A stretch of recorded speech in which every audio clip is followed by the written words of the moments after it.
Subscribe कीजिए Indian news analysis channel को और दबाइए बेल आइकन को ताकि आप कोई भी फ्यूचर की अपडेट मिस ना कर सकें। जय हिंद दोस्तों, स्वागत है आपका इंडियन न्यूज एनालिसिस के एक नए एपिसोड में। आज के इस एपिसोड में हम जानेंगे कि किस प्रकार भारत का डसाल्ट राफेल एयरक्राफ्ट चाइना के चेंगडू J-20 से कई मायनों में बेहतर है। और ये पूरा एनालिसिस हम कई डिफेंस एक्सपर्ट्स और भारत के एयर मार्शल आर नाम्बियार जो कि अब रिटायर हो चुके हैं, उनके दिए गए स्टेटमेंट का एक कंप्लीट एनालिसिस होगा। तो आइए समय बर्बाद ना करके हम जानते हैं इन दोनों एयरक्राफ्ट के बारे में। जैसा कि आपको पता ही होगा कि फ्रांस से भारत के 5 राफेल एयरक्राफ्ट टेक ऑफ कर चुके हैं। अब वो UAE में रुके हुए हैं जो कि वेडनेसडे तक भारत पहुंच जाएंगे। उनके पहुंचने के बाद भारत की जो कॉम्पैट कैपेबिलिटी है वो निश्चित तौर पर काफ़ी मजबूत हो जाएगी। अगर हम बात करें भारत के राफेल एयरक्राफ्ट की, तो ये एक 4.5 जनरेशन का सेमी स्टेल्थ एयरक्राफ्ट है। वहीं चाइना का ये दावा है कि उसका J-20 एक 5th जनरेशन का फाइटर एयरक्राफ्ट है।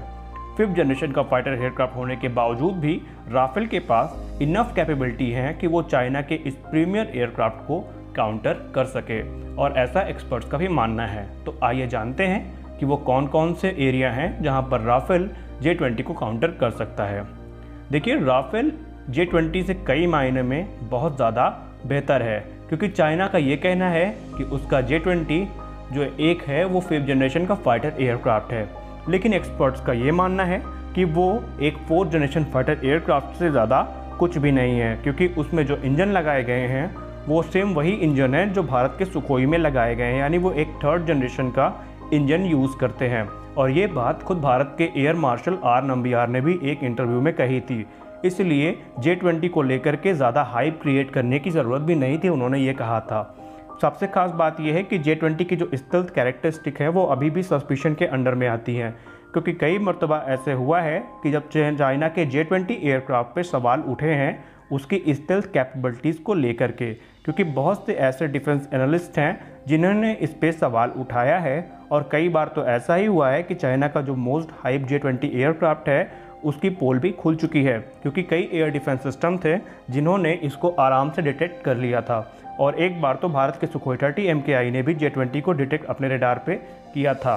तो यहाँ पे ये कहना कि J-20 एक पूरी तरीके से स्टेल्थ एयरक्राफ्ट है, ये एक जल्दबाजी होगी।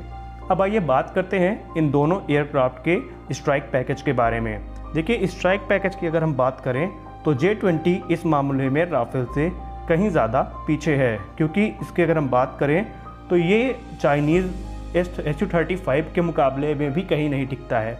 क्योंकि एक्सपर्ट्स का ये मानना है कि अगर J-20 इतना ही अच्छा एयरक्राफ्ट था तो चाइना रशियन Su-35 के पास क्यों गया, उसने खुद अपने J-20 को हर जगह डिप्लॉय क्यों नहीं किया, ये भी अपने आप में एक प्रश्न चिन्ह है। और इसका जवाब देते हुए डिफेंस एक्सपर्ट्स ने ये कहा कि अगर हम Su-35 की भी बात करें तो वो भी कई मायने में राफेल से पीछे रह जाता है, क्योंकि राफेल एक ओमनी रोल एयरक्राफ्ट है और ये 4 मिसाइल्स के साथ सुपर क्रूज करने की कैपेबिलिटी रखता है।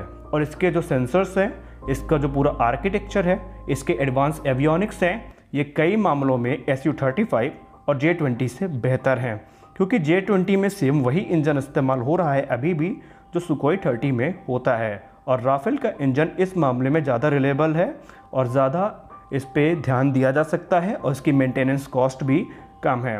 वहीं अगर हम इसके सुपर कॉम्बैट कैपेबिलिटीज़ की बात करें तो यहाँ पे आपको पता होना चाहिए कि राफेल अपने वज़न से 1.5 गुना ज़्यादा वेट लेकर के उड़ सकता है, जिसका मतलब ये है कि ये J-20 से कहीं ज़्यादा हथियार और फ्यूल कैरी करने में सक्षम है, ऐसा IAF के ऑफिशियल्स का मानना है। वहीं जो सबसे बड़ा डिफरेंस है वो ये है कि राफेल एक ओमनी रोल एयरक्राफ्ट है। इसका मतलब ये है कि ये एटलीस्ट 4 मिशंस को अपने साथ एक सॉर्टी में कंप्लीट कर सकता है। वहीं J-20 के पास इस तरह के मल्टीपल मिशन को कंप्लीट करने के लिए एक ही बार में वो कैपेबिलिटी नहीं है। और अगर हम राफेल के इतिहास की बात करें तो राफेल लीबिया, सीरिया और अफगानिस्तान में कॉम्बैट प्रूवन भी रहा है, जबकि J-20 को अभी रियल कॉम्बैट का कोई भी एक्सपीरियंस नहीं है।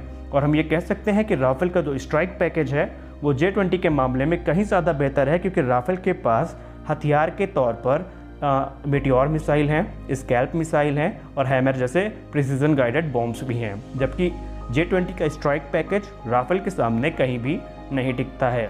तो यहाँ से एक बात क्लियर है कि कई मायनों में हमारा राफेल एयरक्राफ्ट चाइना के J-20 से कहीं ज़्यादा बेहतर है। फिलहाल आपको क्या लगता है, आप अपनी राय कमेंट सेक्शन में ज़रूर दें।